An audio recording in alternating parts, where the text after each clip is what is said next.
Unreal Engine 4 has become synonymous with strikingly realistic lighting, textures, and objects, overall creating a beautiful image for modern games. It's also easily accessible and flexible, so indie creators can use it for all sorts of stuff. And it's a great tool for people who want to learn game development. Now, everybody wants to see their favorite retro game characters brought into the modern age, so indie developers take it upon themselves to create these pretty looking game demos. And every single time this happens, websites like Kotaku jump on it, because honestly, it gets a shit ton of traction.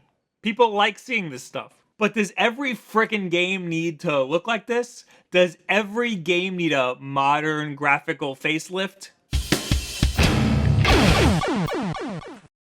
It's very popular to do this with Nintendo games because Nintendo is notorious for using graphically inferior hardware. And admittedly, at first glance, this Mario demo looks fantastic. But this environment was bought from the Unreal Marketplace, so if it looks out of place for a Mario game, that's because it super is. They also show Mario in a more cartoony environment, but for some reason, Mario's cel-shaded. This doesn't look good. Nobody wants this in a real Mario game. We want this. This looks perfect. Why does it need to be any different? Because the Unreal Engine is technically better? Who gives a shit? Wow! Look at all the objects you can have flying around.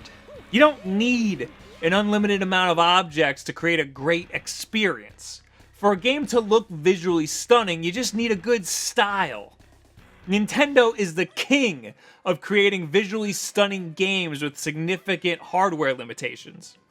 Nintendo is also the king of creating games with a hard focus on game mechanics. So visuals do matter to them, but they definitely come second after the gameplay and the user experience, not user interface.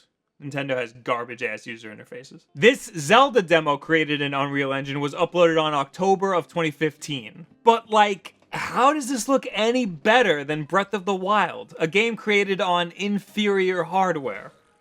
I understand that this Unreal demo was probably created by one guy using readily available Unreal assets, and Breath of the Wild took a giant team of people years to develop. But I think this is a perfect example of how important it is to have your game stylized. Breath of the Wild doesn't look better because it's more powerful.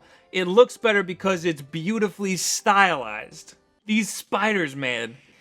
Get these spiders out of here. Sonic is also the subject of a lot of fan remakes. This one in particular is a little scary.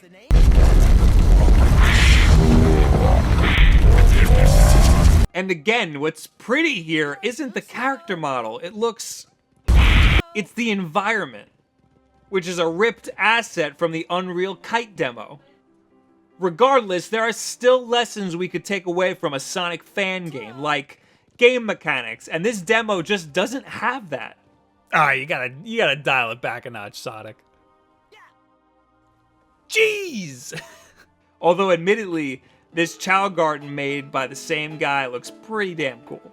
This one also looks pretty nice, but I think that's just because it's dark and the video is less than 30 seconds long.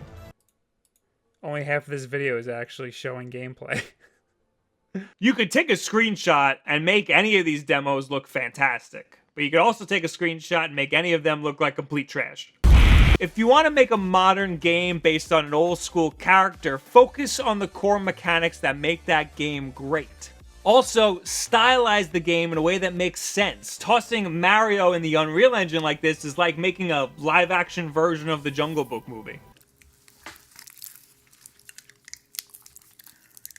Recently, a team of Sonic fans created one level of a Sonic prototype, and it looks absolutely amazing. This is exactly what a Sonic game should look like. The real punchline here is that this game was made in a dev kit that runs on Unreal Engine 3. I'll take this over this any day. What do you guys think about all these game characters being tossed in Unreal Engine 4 and people being like, oh, that's what the companies should do, they should just make this.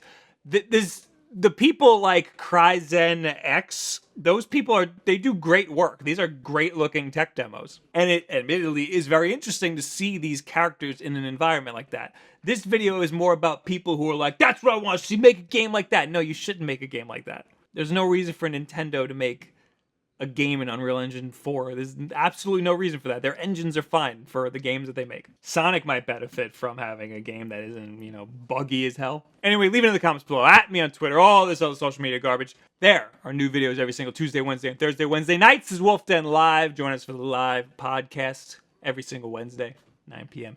EST. If you watch our videos often, you might notice something a little different. You see, I finally, there's no more icons. Just don't look over here. And of course, the most important thing that you could do is subscribe and share this video with a friend who always posts about these freaking games being tossed into Unreal Engine 4. Probably on Facebook. It's probably one of your stupid ass Facebook friends. Oh, and also thank you guys for getting us to 18,000 subscribers. It's only been a week. It's awesome. Thank you very much. Have a good week. Not to mention the Wii U has some of the best attach rates in the business. As of July 2015, around half of all Wii U owners owned Mario Kart 8 and New Super Mario Bros. U. About 40% owned Super Smash Bros. And Super Mario 3D World. Not necessarily at the same time, but there's definitely got to be some overlap here. Like me, here's some overlap for you. In 2015, the global video games market had $91 billion in revenue. That's so much money. There are countries that aren't worth that much. But the 1981 video game boom was actually worth $92 billion if you adjust it for inflation. Those are not cool. Oh, what's up, Iron Man?